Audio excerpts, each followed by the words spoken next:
ওই মা বাবা কত দামি, ওই মা বাবাকে কত মানুষ কত কষ্ট দেয়। ওই মা কত কষ্ট করে 10 মাস 10 দিন মা আপনি আমাকে গর্ভ ধারণ করে, ওই মাকে কত মানুষ কত কিভাবে কষ্ট দেয়। কিন্তু এই মা আপনি আমাকে পৃথিবীর মুখ দেখানোর জন্য ওই মা আমাকে আপনাকে নিয়ে কত কষ্ট করেছে। মায়ের কলিজায় কত মানুষ কত লাথি দিয়েছে। আপনি আমি এই পৃথিবীতে আসার আগে মাকে কত কষ্ট দিয়েছি, মার কলিজায় লাথি দিয়ে পৃথিবীর মধ্যে আগমন করেছি।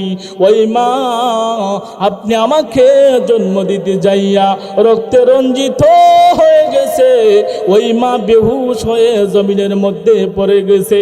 কিন্তু এই মা সন্তান যখন দেখছে, সন্তানের মুখ যখন একবার দেখছে, ওই মা যখন ওই রক্তে রঞ্জিত হওয়ার পরে বেহুশ হওয়ার পরে ওই মা যখন তার সন্তানটাকে যখন দেখলো, তার সন্তানটা যখন তার মায়ের কোলে দেওয়া হলো, ওই মা 10 মাস 10 দিনের যেত লাথি খেয়েছে, সন্তান যেত কষ্ট দিয়েছে, কলিজায় লাথি খেয়েছে, সন্তান আসতে যাইয়া মাকে রক্তে রঞ্জিত করে দিয়েছে।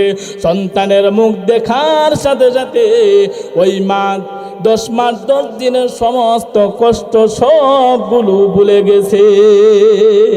ভাইরা আমার, তাহলে লক্ষ্য করে শুনুন, পৃথিবীর মধ্যে আল্লাহ রাব্বুল আলামিন 3টা এমন নিয়ামত দিয়েছেন, ওই নিয়ামতকে আপনি ধরতে হবে না, ওই নিয়ামতকে আপনি চইতে হবে না। ওই নিয়ামতকে যদি নাও ধরেন নাও ছন, এই নিয়ামতের দিকে যদি আপনি মায়ার নজরে তাকায় থাকেন, আপনার আমল নামায় অটোমেটিক সওয়াব উঠতে থাকবে। কয়টা জিনিস বলছি? 3টা নিয়ামত আল্লাহ দান করেছেন। ওই 3টা নিয়ামত যদি আপনি নাও ধরেন নাও পড়েন, তারপরে অটোমেটিক এই 3টা দৃশ্যের দিকে আপনি তাকায় থাকলে, আপনি যখন স্পর্শ করবেন, স্পর্শ যদি নাও করেন, এই 3টা দৃশ্যের দিকে আপনি যদি নজর দিয়ে চক্ষু দিয়ে তাকায় দেখেন, আপনার আমল নামায় অটোমেটিক সওয়াব উঠতে থাকবে। সুবহানাল্লাহ। ভাইরা আমার, তাহলে শুনুন, এই 3টা নিয়ামত অনেক বড় নিয়ামত। এই 3টা নিয়ামত, অনেক 3টা নিয়ামতের মধ্যে 1 নম্বর নিয়ামত হলো খানায়ে কাবা। কি? এটা আওয়াজ দিয়া বলেন। বাইতুল্লাহ তো দামি, ওই বাইতুল্লাহ যাই আপনি যদি নাও ধরেন নাও চন, এই বাইতুল্লাহ যদি আপনি চুমো না কান, ওই বাইতুল্লাহর এত ইজ্জত, ওই বাইতুল্লাহর এত সম্মান। আল্লাহর নবী ডাক দেয়া বলেন, পৃথিবীর উম্মতেরা রে, এই বাইতুল্লাহর এত দাম, এই বাইতুল্লাহর এত ইজ্জত, এই বাইতুল্লাহর এত সম্মান, এই বাইতুল্লাহকে যদি চুমকাও তাহলে তো তুমি ধন্য। এই বাইতুল্লাহকে তুমি যদি জড়ায় ধরতে পারো তাহলেও তুমি ধন্য। যদি এই বাইতুল্লাহকে নাও ধরতে পারো, এই বাইতুল্লাহ যদি চুমো নাও খাইতে পারো, এই বাইতুল্লাহর দিকে যদি মায়ার নজরে ঈমানের সহিত তাকাও, মহান আল্লাহ তোমার আমল নামায় অটোমেটিক সওয়াব দান করবে।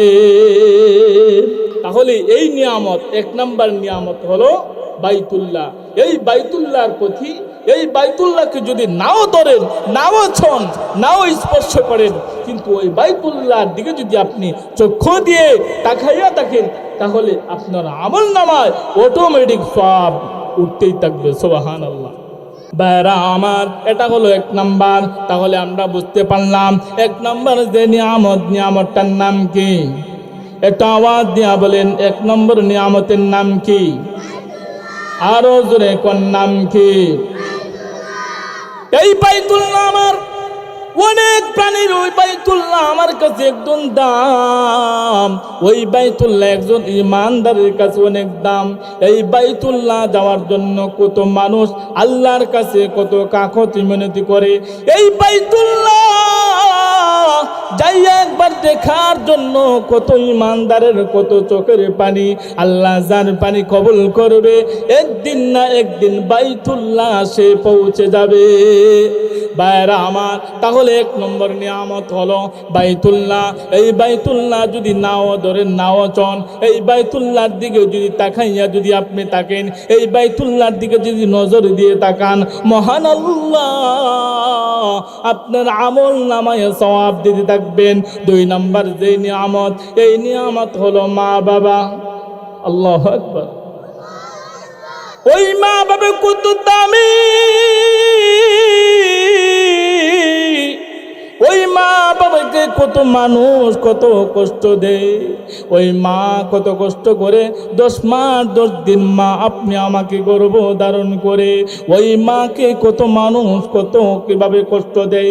কিন্তু এই মা আপনি আমাকে পৃথিবীর মুখ দেখানোর জন্য ওই মা আমাকে আপনাকে নিয়ে কত কষ্ট করেছে। মায়ের কলিজায় কত মানুষ কত লাথি দিয়েছে। আপনি আমি এই পৃথিবীতে আসার আগে মাকে কত কষ্ট দিয়েছি, মার কলিজায় লাথি দিয়ে পৃথিবীর মধ্যে আগমন করেছি। ওই মা আপনি আমাকে জন্ম দিতে যাইয়া রক্তে রঞ্জিত হয়ে গেছে, ওই মা বেহুশ হয়ে জমিনের মধ্যে পড়ে গেছে। কিন্তু এই মা সন্তান যখন দেখছে, সন্তানের মুখ যখন একবার দেখছে, ওই মা যখন ওই রক্তে রঞ্জিত হওয়ার পরে বেহুশ হওয়ার পরে ওই মা যখন তার সন্তানটাকে যখন দেখলো, তার সন্তানটা যখন তার মায়ের কোলে দেওয়া হলো, ওই মা 10 মাস 10 দিনের যেত লাথি খেয়েছে, সন্তান যেত কষ্ট দিয়েছে, কলিজায় লাথি খেয়েছে, সন্তান আসতে যাইয়া মাকে রক্তে রঞ্জিত করে দিয়েছে। সন্তানের মুখ দেখার সাথে সাথে ওই মা 10 মাস 10 দিনের সমস্ত কষ্ট সবগুলো ভুলে গেছে। এই মা কত ইজ্জতওয়ালা, ওই মার কত সম্মান। আল্লাহ নবী মায়ের নবী ডাক দিয়া বলেন, পৃথিবীর উম্মতেরা রে শোনো, ওই মা বাবা তোমার কাছে কত দামি কত দামি। ওই মা বাবাকে তুমি মহব্বত কইরা, ওই মা বাবাকে ওই মাকে মহব্বত করি, ওই মাকে ভালোবাসি। ওই মায়ের মুখের দিকে যদি নজরের দিকে মায়ার নজরে একবার যদি তাকাও, মহান আল্লাহ মায়ের মুখের দিকে তাকানোর সাথে সাথে একটা কবুল উমরা হজের সওয়াব দান করেন।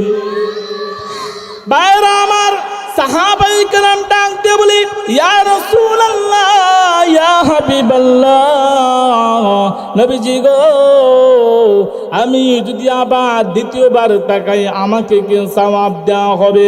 আল্লাহর নবী ডাক দিয়া বলেন, সাহাবীরা রে, আবার দ্বিতীয়বার যখন তাকাইবা, দ্বিতীয়বার মহান আল্লাহ তোমার আমল নামায় একটা কবুল হজের উমরা হজের সওয়াব দান করবেন।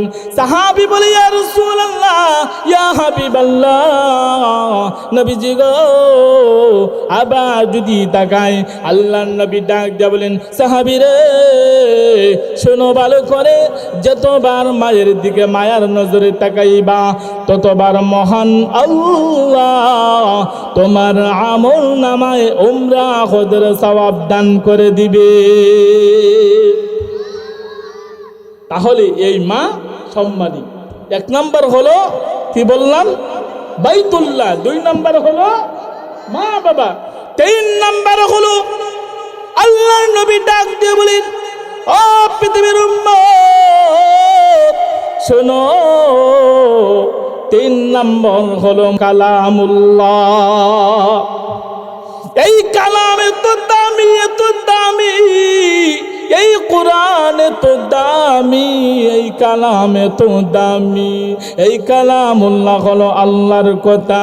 এই কালামুল্লাহর দিকে, এই কোরআনের দিকে, এই কোরআন যদি হাতে কেউ না নেই, এই কোরআন যদি কেউ যদি নাও পড়ে, এই কোরআন যদি কেউ নাও পড়ে, যদি যদি স্পর্শ নাও করি, কিন্তু এই কোরআনের দিকে ঈমানের সাথে মহব্বত নিয়ে যদি কোরআন খুলে যদি তাকায়া থাকে, আল্লাহর নবী ডাক দেয়া বলেন, পৃথিবীর উম্মতেরা রে, কোরআনের কাছে, কোরআনের পাশে বসে কোরআনের দিকে চোখ দিয়ে মায়ার নজর যতক্ষণ তাকাবে, ততক্ষণ মহান আল্লাহ তোমার আমল নামায় সওয়াব লিপিবদ্ধ করে দিবেন।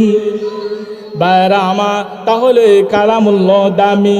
তিনটা দুনিয়ার মধ্যে তিনটা নিয়ামত অত্যন্ত দামি, অত্যন্ত ইজ্জতওয়ালা, অত্যন্ত সম্মানওয়ালা।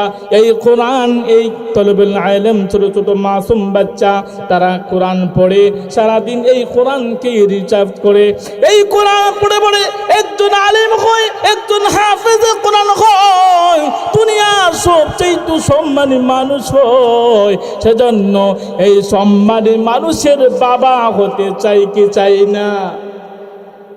তাহলে যারা আছি, আমাদের সন্তানদেরকে কোরআনের শিক্ষায় শিক্ষিত করতে হবে। কথা বলেন ঠিক কিনা? সেজন্য আপনার সন্তানকে যদি কোরআনওয়ালা বানাতে চান, আপনার সন্তানকে যদি সম্মানওয়ালা বানাতে চান, তাহলে দারুল মাহমুদ আল মাদানিয়া সিলেট মাদ্রাসা ভর্তি করার প্রয়োজন আছে কিনা নাই? আরো জোরে কোন আছে কিনা নাই?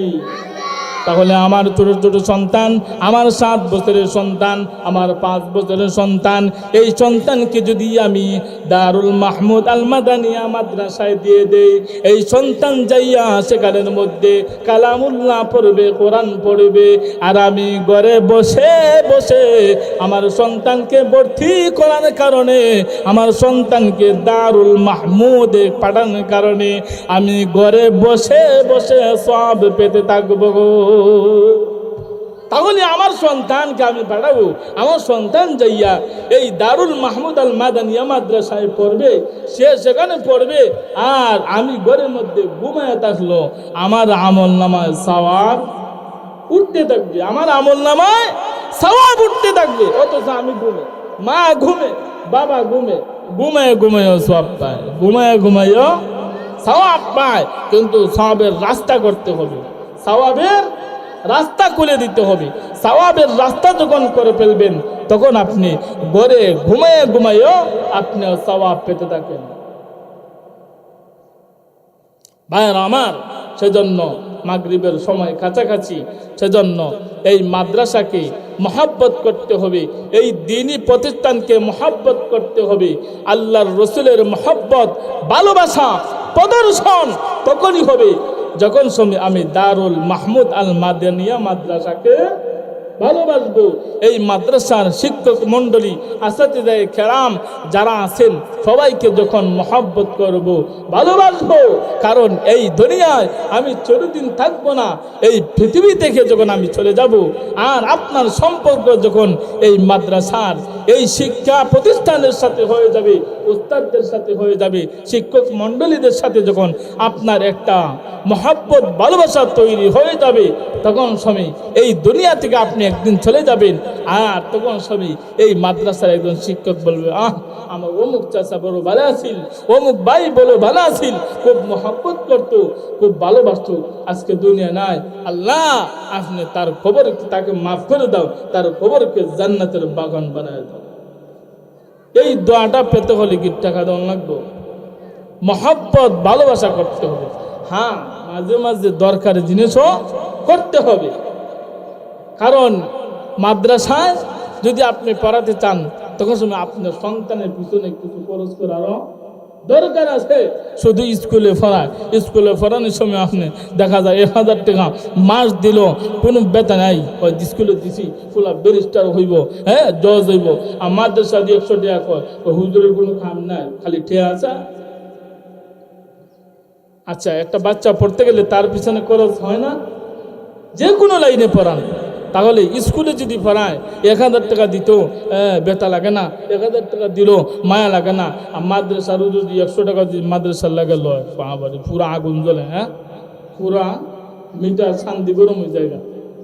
অথচ স্কুলে 1000 টাকা দিচ্ছেন, কোনো হাদিসের মধ্যে, কোরআনের মধ্যে এটার দিয়ে কোনো সওয়াব পাবেন কোনো ঘোষণা কোনো ঘোষণা নাই। কিন্তু এই দিনের পথে, এই দিনের কাজে, এই দিনের লাইনে ইসলামী শিক্ষায় সুশিক্ষিত করার জন্য আপনি যদি খরচ করেন, আপনার আমল নামায় 100 টাকা দিলেও আপনি ওই টাকার প্রতিদান সওয়াব আল্লাহ আপনার আমল নামায় দিয়ে দিবেন। সুবহানাল্লাহ।